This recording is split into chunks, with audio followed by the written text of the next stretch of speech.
A 4-year-old Kentucky child is turned up missing and her mother isn't talking. That's right, folks. Another blonde haired little girl was just reported missing, and it's been more than a year since anyone saw her.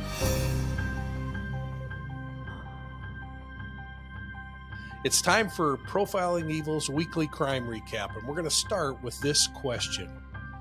Is the state of Washington really considering giving serial killer Gary Ridgway a release in 2028? Holy cow, this guy was convicted of killing 48 people, and investigators think he may have murdered 80. Welcome to the weekly crime recap on Profiling Evil. Make sure you're hitting that like and subscribe button, folks. Please take a moment also and consider joining our channel memberships.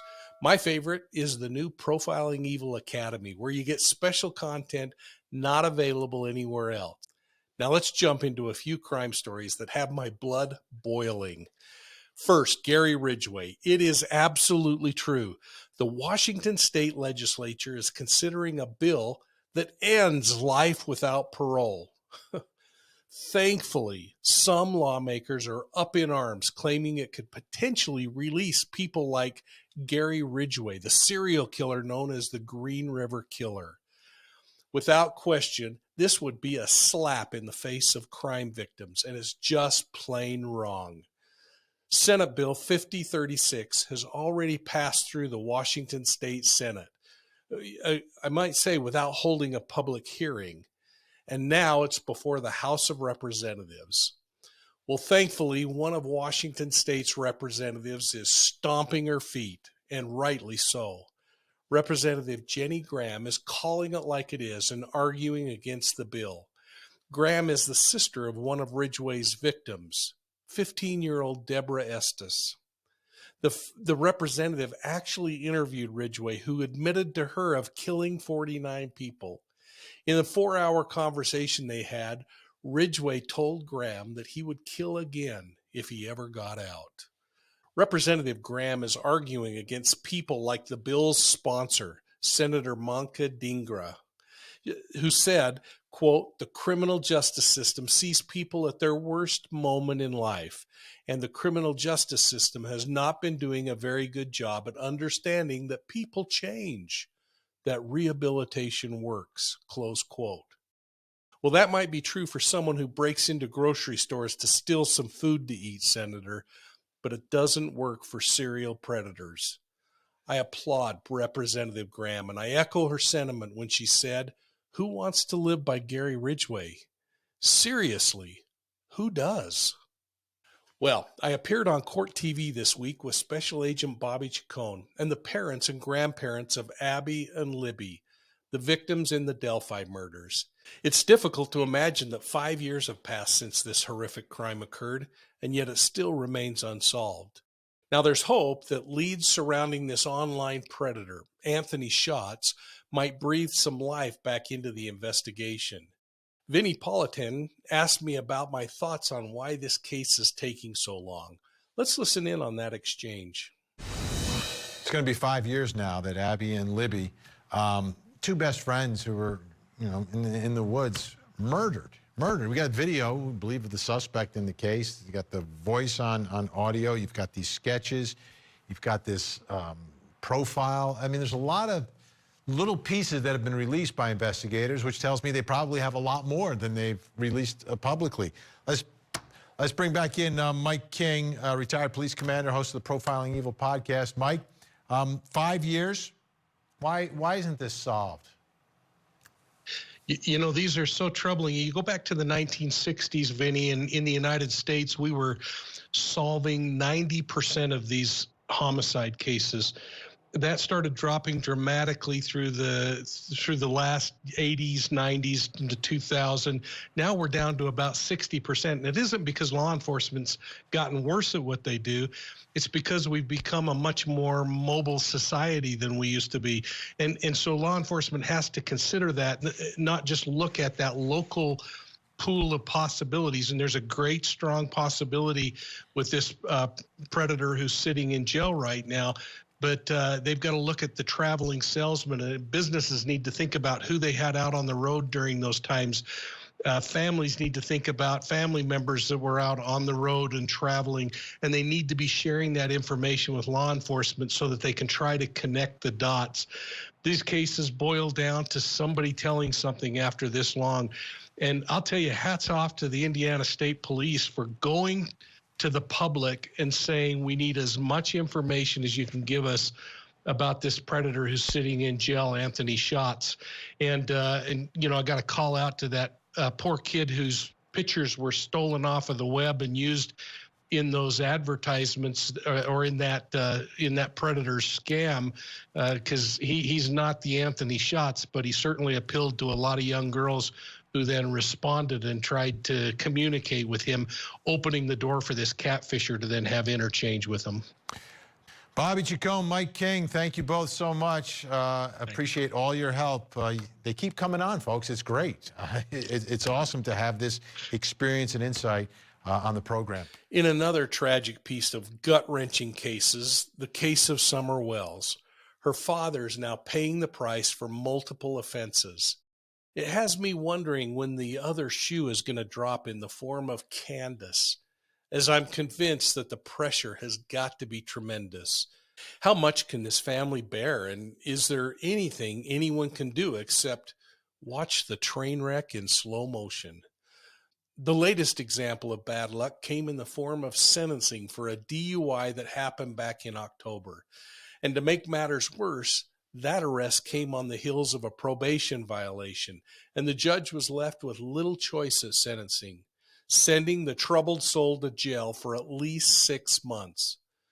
The only good thing I see coming out of this is that he doesn't get to be on social media anymore, and perhaps he might get dried out a little bit. But that leaves Candace to try to hold this household together without Dawn's income. I mean, will it be a time when she pulls up her bootstraps and figures out how to improve her situation, or will it throw her into even a deeper funk? Her child is still missing, and her sons are still in foster care somewhere. I mean, really, how much can this family bear? Then the Crumbley cases are running at full steam, and it's making a lot of people angry. You know, as Ethan Crumbley's parents sit through their preliminary hearing, he's making plans to convince a judge that he's mentally ill. It's interesting to me that the parents seem more concerned about sending displays of affection to each other in court than worrying about the traumatic event that the families of these slain children went through at the hands of their son, who wielded a weapon that they reportedly made available to him. The parents' defense team, they asked the judge to postpone the hearing because they didn't have enough time to prepare for this. Well, he refused just before ordering the couple to quit communicating with each other in court. The most compelling testimony thus far were the text messages between Ethan and his mother, and her comment to her boss just a few minutes after the school shooting hit the news, saying, quote, "The gun is gone, and so are the bullets." Jennifer Crumbley then texted, "OMG, Andy, he's going to kill himself. He must be the shooter. I need a lawyer. Ethan did it." I'm left wondering, why wasn't her text saying something about, "My son's going to need a lawyer"? Instead, it was all reflecting on her. Well, we're going to have to wait a few weeks for this hearing to reach a conclusion, but we did learn this week also that Ethan Crumbley's strategy is going to change. He's going to be submitting an insanity defense, which will undoubtedly result in court-ordered psychiatric evaluations. And the fuse for this case just got a whole lot longer. Remember, Ethan Crumbley is charged with 4 counts of first-degree premeditated homicide, terrorism causing death, 7 counts of assault with intent to murder, and 12 counts of possession of a firearm in the commission of a felony. This is all for that November 30th shooting at Oxford High.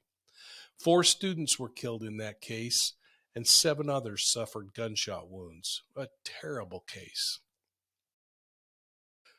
Well, now I want to talk about Serenity McKinney. This beautiful little girl was last seen on December 24th, 2020 by her grandparents, who finally reached out to police in Shelby County, Kentucky, and reported that they've gone more than a year without talking to or seeing the child. Now, there are some indications that maybe it was as late as last summer. Well, sheriff's deputies jumped into action, pulling resources of the Kentucky State Police, several federal agencies, and others as they launched a dragnet to find the child's mother and her boyfriend. A week later, Serenity's mother and her boyfriend were arrested across state lines in nearby Kansas. Her mother's refusing to answer any questions about the missing child, and that has me fearing the worst. In fact, I feel like I'm watching a terrible rerun of the Joshua V.O.L.O case or Harmony Montgomery's case. Why on earth is it taking grandparents stepping up to find out about the welfare of missing children? Serenity's mother and her boyfriend were located alone in a vehicle, and Serenity's whereabouts remain a mystery. Police are asking anyone that might have information to call the sheriff's office at 502-633-4324. The behavior on this one really is troubling me, folks, and it leaves me thinking that there's not going to be a positive outcome. Here are a couple of things I'd like you to consider as you watch this case unfold and you dig into it. Number one, the child's been missing since December 24th, 2020. That's nearly 13 months. The child's grandparents had to step up and notify law enforcement of their concern for the child's welfare, not the mother, the grandparents. Serenity's mother and boyfriend were discovered traveling alone, and they refused to answer any questions regarding the child. Number four, I haven't heard anything about Serenity's biological father. Does one exist? Is he prominently figured into the child's life? Why hasn't he stepped up and gotten involved? Number five, what's the relationship the grandparents have with their daughter and their granddaughter? Why did it take 13 months to decide to contact police to do a welfare check on that child? And folks, I am not condemning the grandparents. Thankfully, they called. And some grandparents are separated from family, and getting answers is really difficult. They hang on to any thread they can to keep a relationship. I'm also really concerned about comments made by an acquaintance of Serenity's mother and her boyfriend. The woman offered them a place to stay when they told her that they were homeless. They told her that Serenity was with a grandparent. In other words, it sounds like they lied about the child's location. So why? Why isn't Serenity's mother talking? Where's Serenity's father? Why isn't the boyfriend talking? These same questions can be focused on Harmony Montgomery's case and her father and stepmother. Why aren't they talking? Why didn't Casey Anthony protect her daughter, or Lori Vallow-Dalo protect Tylee Ryan and Joshua V.O.L.O? The bottom line is that it appears that these people only care for themselves and not that precious child of which they're responsible for. And that's why this story is a great reminder for all of us that we need to reach out to law enforcement or the local division of family services if we ever have questions or concerns about the safety and security of children. Whether they're family members or not, it doesn't matter. If you're concerned, make a call. Listen to my comments on Court TV with Vinnie Politan this week as I share some of my thoughts concerning this, to me, disturbing case. Let's bring in our investigators now. Joining me tonight in Salt Lake City, Utah, retired police commander, host of the Profiling Evil podcast, Mike King, and in Los Angeles, California, retired FBI Special Agent Bobby Chacon. Great to have you both with us tonight, guys. This is, this isn't the only case like this, right? We have the Harmony Montgomery case, too, where you're working 2 years behind there. Here it's 1 year. Your thoughts tonight, Mike, about this investigation? My first thought is that This is a time for families to really assess their own situations. We're hearing this way too many times, Vinny, and this story keeps getting repeated. And I'll tell you, that was an emotional discussion you had at the beginning when you lost your son. We've all gone through that panic moment.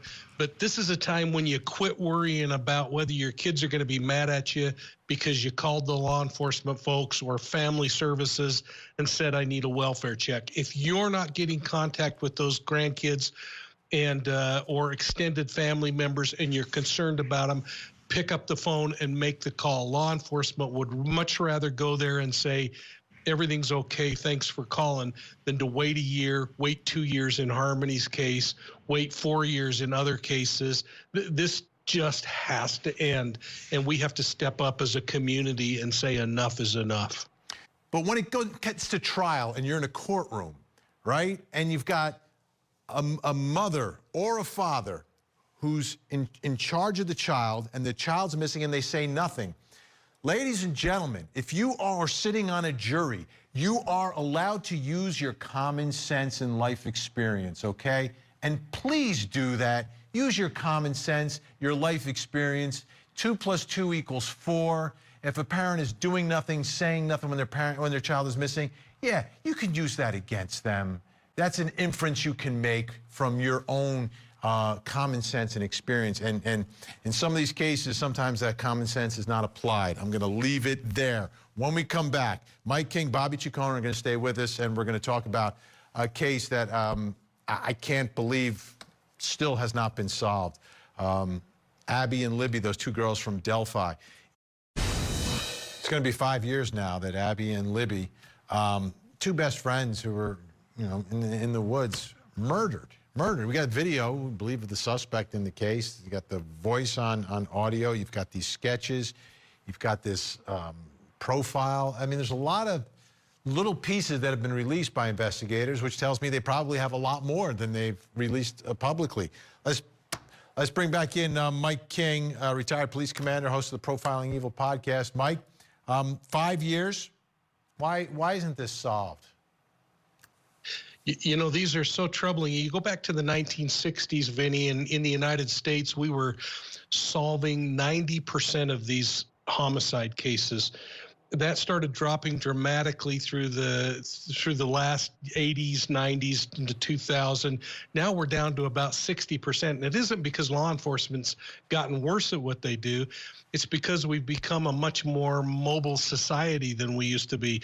And so law enforcement has to consider that, not just look at that local pool of possibilities. And there's a great, strong possibility with this predator who's sitting in jail right now.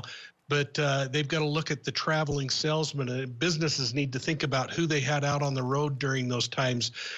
Families need to think about family members that were out on the road and traveling, and they need to be sharing that information with law enforcement so that they can try to connect the dots.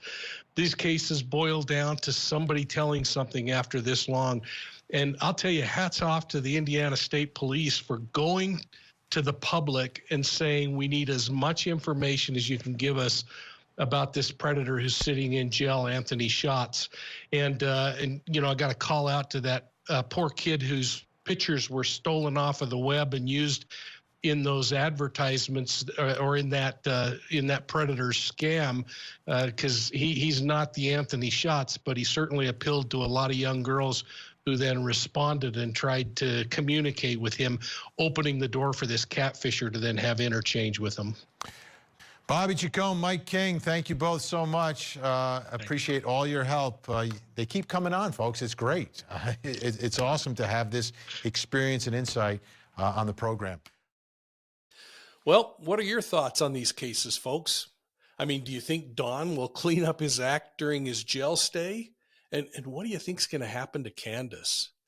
With all these dramas unfolding before our eyes, it really makes you wonder if anybody is focusing on Summer Wells. And what are your thoughts about the Crumbleys 3? Who's on first? And finally, what do you think happened to little Serenity McKinney? I'm going to be watching for your comments down below, and I really want to thank you for weighing in on these cases. Hey, make sure you check out the entire Court TV discussion on Serenity McKinney and Delphi this week as I joined with Vinnie Politan, and then go over and catch my conversations with Julie Grant. You can find Profiling Evil on YouTube, Instagram, Facebook, and Twitter. And if you like podcasts, you can find us on your favorite podcast platform. And don't forget, check us out on the World Wide Web at profilingevil.com. And while you're at it, one more time, it really helps, hit the like and subscribe button. We really want you in the family. Thanks a lot, and we'll see you soon at the next crime scene.